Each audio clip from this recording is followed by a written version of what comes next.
Bonjour à tous. Aujourd'hui, le 30 juin, Tav Dalet Besivan, euh, nous avons lu Shabbat dernier, hier, la paracha de Shlach Lecha, qui est connue sous le nom de la paracha des explorateurs. Et je voudrais essayer de partager avec vous un résumé d'un cours que j'ai beaucoup aimé du Rav Shneur Ashkenazi de Rishon LeZion sur cette paracha. Bien, donc je vais commencer par vous lire la mission telle qu'elle apparaît dans la traduction du rabbinat, que Moïse donne aux 12 représentants des tribus, aux 12 explorateurs. C'est dans le chapitre 13 et le verset 17. Moïse leur donna donc mission d'explorer le pays de Canaan en leur disant: Dirigez-vous de ce côté vers le sud et gravissez la montagne. Vous observerez l'aspect de ce pays et le peuple qui l'occupe, s'il est robuste ou faible, peu nombreux ou considérable. Quant au pays qu'il habite, s'il est bon ou mauvais, comment sont les villes où il demeure, des villes ouvertes ou des places fortes. Quant au sol, s'il est gras ou maigre, s'il est boisé ou non. Tâchez aussi d'emporter quelques-uns des fruits du pays. Fin pratiquement du verset 20. Donc, la mission que Moshe donne aux explorateurs, on pourrait la qualifier de mission double. L'une à caractère vraisemblablement économique, oui, quel type de sol agricole on trouve là-bas, est-ce que ça pousse bien, qu'est-ce qui pousse, etc. Donc, une partie économique, mais l'autre partie, c'est une partie militaire, c'est-à-dire qui habite ce pays, quel type de ville il y a, si quand on va rentrer dedans, donc il faudra qu'on prenne en compte toutes ces considérations. La mission est claire. Et donc, les explorateurs partent pour 40 jours et ensuite, au verset 26, et plus exactement au verset 27, ils font le récit à Moshe, Aaron et à toute l'assemblée de leur voyage de 40 jours en Canaan. Donc je lis, il y a également peu de versets, 4 versets. Ils allèrent trouver Moïse, Aaron et toute la communauté des enfants d'Israël dans le désert de Pharan à Kadesh. Ils rendirent compte à eux et à toute la communauté, leur montrèrent les fruits de la contrée et lui firent le récit. Nous sommes entrés dans le pays où tu nous avais envoyés. Oui, vraiment, il ruisselle de lait et de miel. Et voici de ses fruits. Mais il est puissant, le peuple qui habite ce pays. Puis les villes sont fortifiées et très grandes. Et même, nous y avons vu des descendants d'Anak. Anak en hébreu, ça veut dire géant. Amalek, notre copain, oui. Amalek habite la région du Midi. Le Chétéen et le Jébuséen et l'Amoréen habitent la montagne. Et le Cananéen occupe le littoral et la rive du Jourdain. J'arrête là le récit, puisqu'ensuite c'est Caleb qui euh, va parler, mais euh, le Rav Ashkenazi cite euh, deux questions du Ramban de Nachmanide par rapport à ces deux petites parties que je viens de vous lire. Et le Ramban, pardon, demande: quelle mission ont-ils reçue et est-ce qu'ils ont fauté à leur mission? Eh bien, a priori, non. Oui, on leur a demandé de faire un, comment dirais-je, un survey, on dit en anglais, de vérifier d'un point de vue économique et militaire quelle était la situation. Ils l'ont fait Et et si effectivement, comme ils le disent, il y a des géants, il y a des villes fortifiées, alors ils auraient pas dû dire qu'il y a des gens et des villes fortifiées, ils auraient dû faire des, entre guillemets, faux témoignages.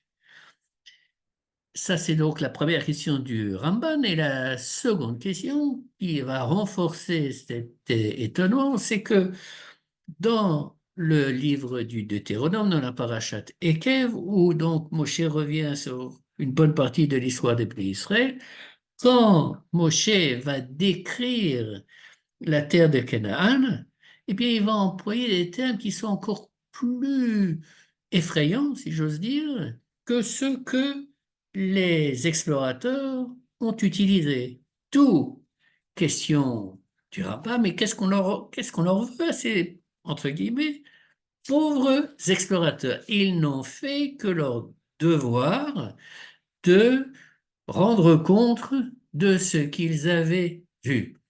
Et pour, comment dirais-je, remettre ça dans un contexte d'actualité, le Rav Ashkenazi prend le malheureux exemple de ce qu'on appelle pendant la guerre l'attaque barbare qui a débuté à Simchat Torah, qui a été précédée les jours précédents parmi les soldats qu'on appelle des tatspitaniot, qui étaient là pour justement vérifier qu'est-ce qui se passait du côté de Gaza et du Hamas, et qui ont rapporté à leurs supérieurs les préparatifs militaires. Malheureusement, ils n'ont pas pris compte, ils n'ont pas pris en compte ces informations qu'ils ont reçues. Alors, est-ce que les tatspitaniot auraient dû faire un faux rapport? Parce que, comment dirais-je, ceux qui les ont envoyés n'étaient pas prêts à écouter la vérité? Bien sûr que non. Donc, comment avancer dans la compréhension de ce passage? Alors, le Rav Ashkenazi fait remarquer que la première fois que le mot meraglim, espion, est utilisé dans la Torah, oui, je fais un arrêt pour vous laisser le temps d'essayer de vous rappeler. Eh bien, euh, c'est lorsque les frères de Joseph descendent en Égypte pour aller ramasser des provisions pour les ramener en Canaan, ils sont amenés chez Joseph et que Joseph les traite d'espions. Oui, ce qui est une accusation assez grave, même excessivement grave, type pensez à l'Union soviétique ou à la Chine populaire, euh, et même à d'autres pays où on rigole pas avec des accusations d'espionnage. Alors, pourquoi Youssef, comment dirais-je, accuse ses frères d'espionnage? Eh bien, pour essayer de répondre à sa question, on va revenir au texte des Nombres à la fin du récit des explorateurs, après que Caleb essaye de rassurer le peuple en disant peu importe qui habite ce pays, Dieu est avec nous et donc on gagnera. Euh, Au verset 31, il nous est dit, et je lis jusque à la fin du chapitre, mais les hommes qui étaient partis avec lui dirent, nous ne pouvons marcher contre son peuple, il est plus fort que nous. Et ils décrièrent le pays qu'ils avaient exploré en disant aux enfants d'Israël, le pays que nous avons parcouru pour l'explorer est un pays qui dévorerait ses habitants. Quant au peuple que nous y avons vu, ce sont tous des gens de haute taille. Nous y avons vu même les Néphilim, les enfants d'Anak, descendants des Néphilim. Nous étions à nos propres yeux comme des sauterelles et ainsi étions-nous à leurs yeux. Bien, donc question de replacer cette histoire des explorateurs dans le contexte chronologique. Oui. Euh, les enfants d'Israël ont été 1 an et quelques, ou 2 ans dans le désert, et maintenant, ils sont à l'entrée pratiquement de la terre d'Israël. Les explorateurs qui sont partis, ce sont les chefs de tribu, et donc pas des individus lambda. Oui, ce sont des gens responsables. Maintenant, quelle était leur problématique? Demande le Rav Ashkenazi. Et pas uniquement lui, bien entendu. Euh, dans le désert, le peuple a vécu de la manne, de l'eau du puits de Myriam, leurs habits ne s'abîmaient pas, donc tous leurs besoins étaient pris en compte et ils étaient pris en compte de manière miraculeuse. Oui, la manne qui tombe tous les jours et que vendredi il y a double portion, etc., etc. Ils ont vécu de manière, grâce à des miracles que Dieu a fait pour eux dans le désert. Or, à partir du moment où ils vont quitter le désert, pensent les explorateurs, eh bien, ils vont se retrouver dans des conditions, entre guillemets, naturelles. Ça veut dire quoi des conditions naturelles? Eh bien, ils vont devoir faire la guerre contre les habitants de Canaan, oui. Et après, s'ils gagnent, eh bien, ils vont devoir se transformer en tant qu'agriculteurs et être totalement dépendants, comme tous les agriculteurs, des conditions atmosphériques qui sont totalement hors de contrôle des ceux qui travaillent la terre. Et donc, dans un monde où le miracle, a priori, n'existe pas. Et donc, s'il n'existe pas et qu'ils sont face à une population forte, non avec des géants, etc., ils n'ont aucune chance. Oui, c'est de ça qu'ils sont convaincus.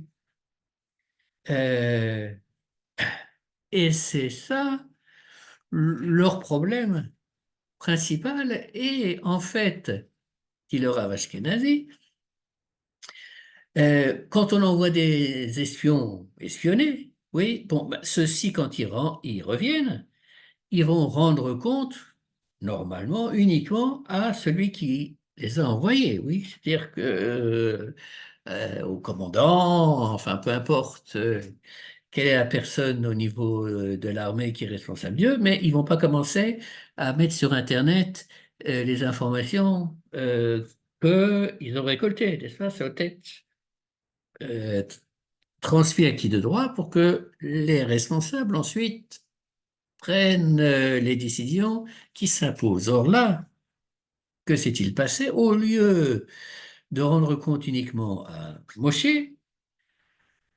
ils vont aller au-delà de ça et en fait divulguer, disséminer dans tout le peuple cette crainte qu'ils ont de ne pas pouvoir conquérir le pays et donc ne pas pouvoir le conquérir le pays, donc ils vont se faire exterminer. C'est ça? Euh, Problème majeur. Si maintenant vous regardez le dernier verset du chapitre 13, je prends la fin, je le relis. Nous étions à nos propres yeux comme des sauterelles, et ainsi étions-nous à leurs yeux. Ça, c'est un verset fantastique, oui, qui en fait recueille toute la problématique des explorateurs. C'est ce qu'on pourrait définir comme l'écart qui existe entre l'objectivité et la subjectivité, n'est-ce pas? Euh, le fait qu'il y ait des géants là-bas, c'est quelque chose d'objectif, oui. De définir déjà que nous étions à nos propres yeux comme des sauterelles, c'est déjà euh, un pas qui va quitter déjà le monde de l'objectivité. Mais là où on rentre totalement dans la subjectivité, c'est quand les explorateurs disent et ainsi étions-nous à leurs yeux.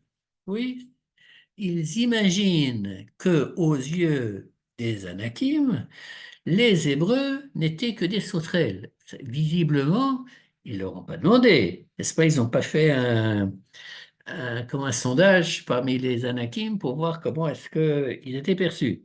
Donc, toute leur subjectivité, toute leur crainte vis-à-vis de quitter le monde protégé du désert et de rentrer dans un monde qui, d'après eux, d'après leur perception, n'était soumis qu'à des lois naturelles, eh bien, c'était ça, en grande partie, leur faute.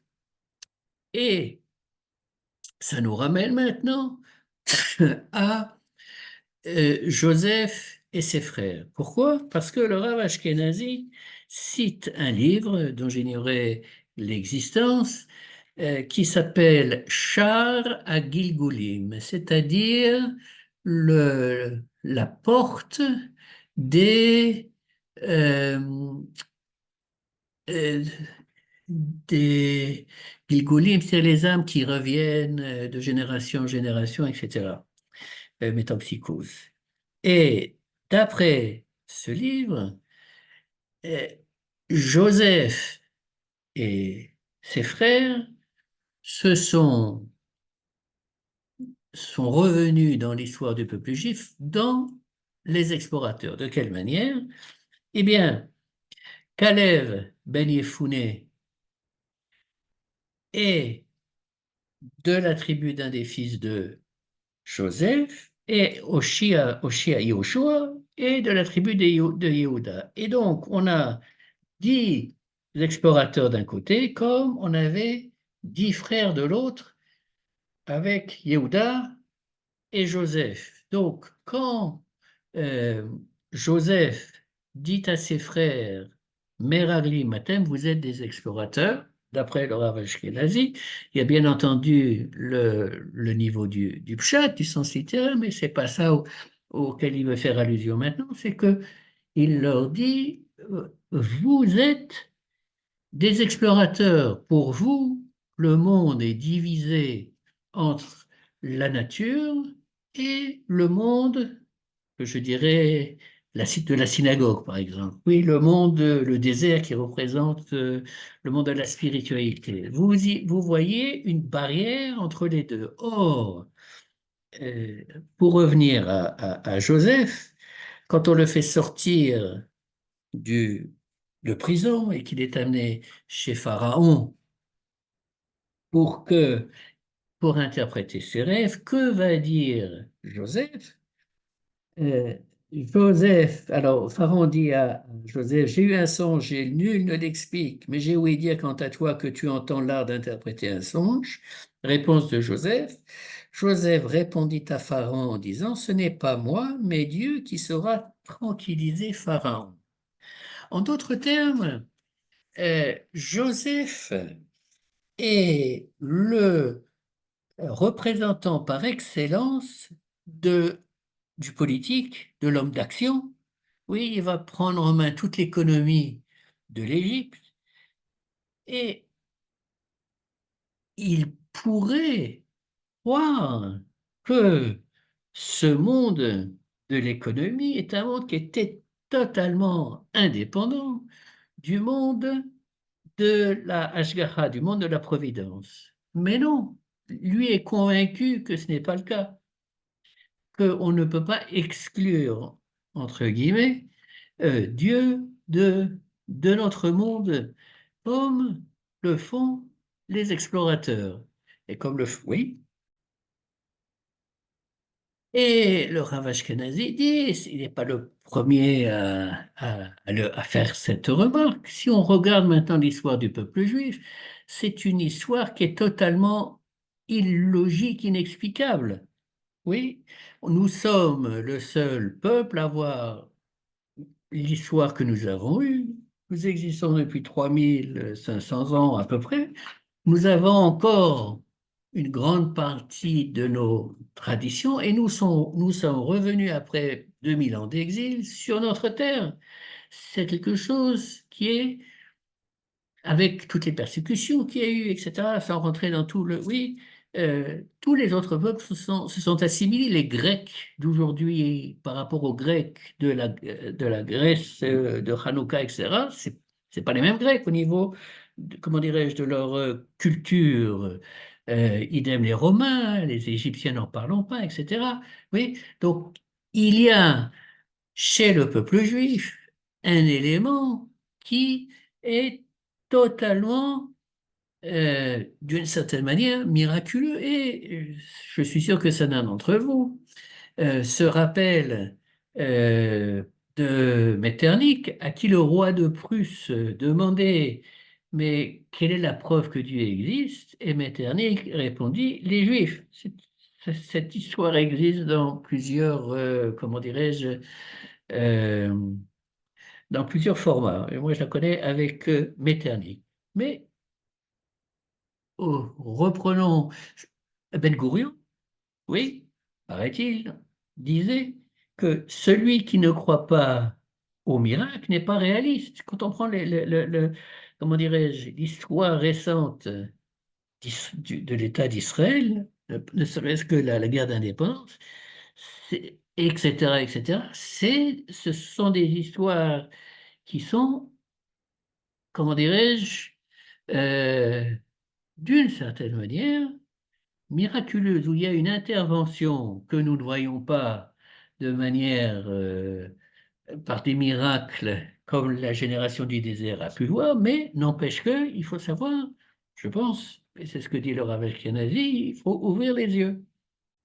Donc, le Rav Ashkenazi poursuit cette idée en disant que dans la vision juive du monde, il n'y a pas de division entre le monde de l'action, oui, quelle que soit la chose que nous fassions, les choses que nous fassions, et la spiritualité, oui.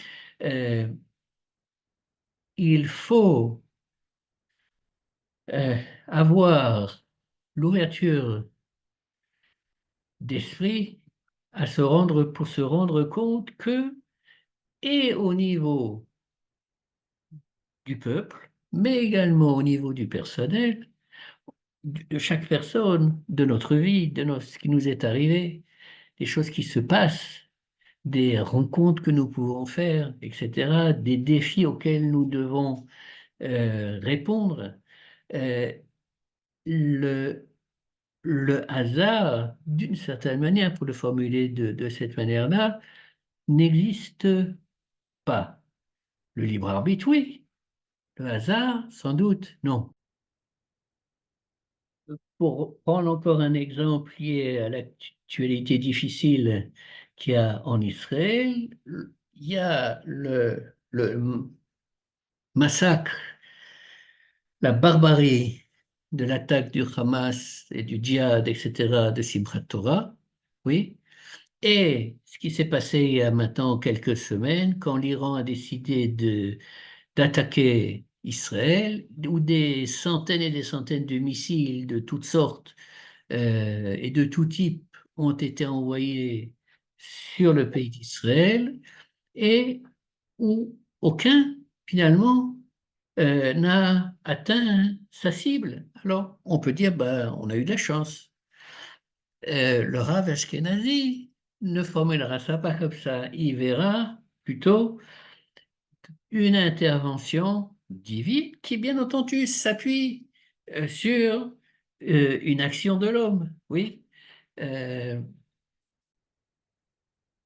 la terre ne va pas donner ses fruits s'il n'y a pas quelqu'un qui va labourer, semer, etc. Oui, non, c'est quelque chose qui est clair. Mais je pense que je l'ai cité une fois, si vous allez au kibbutz Chefetz Chaim, qui est un kibbutz religieux, et qui est un kibbutz de yek, de gens bien organisés, qui gardent les historiques, etc. Et vous pourrez constater que tous les 6 ans, juste la veille de l'année de Shemitah, de l'année sabbatique, la terre donnait 2 fois plus que ce qu'elle donnait une année normale. Oui, donc c'est inexplicable rationnellement. Maintenant, le Rav Ashkenazi cite une jolie histoire chassidique que je veux partager avec vous et qui est la suivante. Il s'agit d'un juif, un bon juif, en Ukraine qui s'appelle Hatskele, qui est porteur d'eau.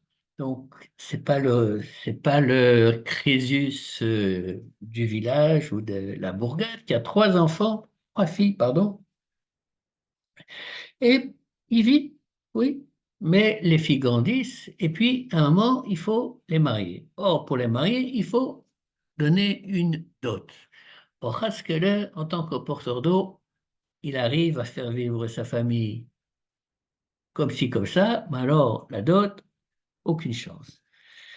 Mais sa femme lui dit, écoute, il faut absolument qu'on marie nos filles.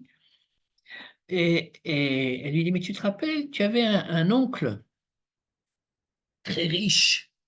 Ça fait 30, 40 ans que tu n'as pas été en contact avec lui, il habite là-bas. Tu devrais aller le voir. Il n'est sûrement pas à 100 roubles près. Oui. Ratskeles, c'est pas vraiment son truc de schnorrer, d'aller commander de la charité, donc il se fait un peu traîner la patte, mais sa femme, à force de, comment dirais-je, de lui répéter chaque jour qu'il faut qu'il le fasse, bon, ben, ce que femme Dieu, ce que femme veut, oui. Donc elle lui prépare un sac avec de la nourriture, des vêtements, et voilà Khatskele qui s'en va. Et c'est un voyage qui doit prendre 2 semaines pour aller, 2 semaines pour revenir. Et 36 heures après, Khatskele est de retour. Alors, sa femme n'est pas très très contente, comme vous pouvez vous imaginer. Et Khatskele lui dit, écoute, Hana, tu sais, en chemin, j'ai commencé à réfléchir. Je me suis dit, cet oncle, ça fait 30, 40 ans que je ne l'ai pas vu. Qui sait s'il est encore en vie? Oui. Et en supposant qu'il soit encore en vie, qui sait qu'il est encore riche? En supposant qu'il soit riche, qui sait s'il voudrait bien me donner de l'argent? Oui, ça fait beaucoup de si, tout ça. Donc, j'ai une autre idée. Je vais aller demain à la synagogue. Je vais prier à Kadosh Baruch Hu. À Kadosh Baruch Hu, il vit. Akadosh Baruch Hu, il est riche. Akadosh Baruch Hu, même, je vais lui demander. Bon, quelques semaines plus tard, il y a d'Ukrainiens paysans du coin qui n'est pas marié ni rien du tout, mais un peu vieux comme ça, dont Khatskele et Hana s'occupaient régulièrement. Un jour, il arrive chez Khatskele, lui dit, tu sais, je dois m'en aller pour un voyage, mais si jamais je ne reviens pas d'ici 6 mois, va chez moi et creuse là où il y a la cheminée et là-bas, ce que tu trouveras, ça sera pour toi. Bon, Yvan s'en va, puis au bout de 6 mois, il n'est pas de retour. Au bout de 7 mois, toujours pas. Au bout de 8 mois, Rana a dit à son mari, ben, écoute, va chez Yvan, quoi. Il t'a dit que tu pouvais, hein. Alors, il y va, il creuse dans l'âtre de la cheminée et il trouve là un magot de pièces d'or. mais il est toujours, comment dirais-je, hésitant. Alors, comme c'est un chassid du rabbi de Rogin, alors il décide d'aller voir le rabbi des Rogin pour lui demander s'il a la permission d'utiliser cet argent. Il n'a pas, comment dirais-je, il entre à peine chez le rabbi de Rogin que le rabbi de Rogin lui dit Akadosh Baruch Hu, vis Akadosh Baruch Hu, et riche Akadosh Baruch Hu, t'aimes, et ces pièces de monnaie sont pour toi. Pour conclure, le Rav Ashkenazi prend les versets dans Parashat Ekev de Varim où Moshe décrit une situation euh, sur le terrain qui est encore plus difficile que celle que les explorateurs avait décrite, mais comment est-ce qu'il termine ces paroles? En parlant de Hachem, il dit, Hu a ouvert les fanecha. Dieu passera devant toi et il fera la conquête. Il t'aidera à conquérir. Donc, c'est ça, conclut le Rav Ashkenazi, c'est ça la faute des Meraglim, des explorateurs.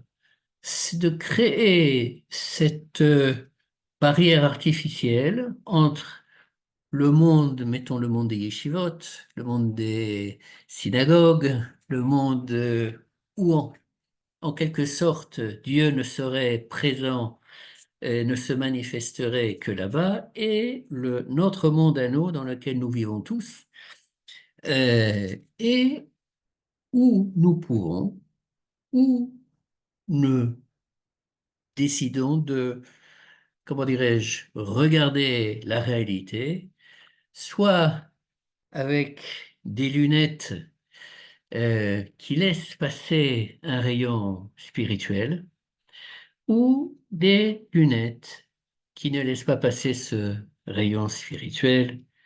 Shavua Tov.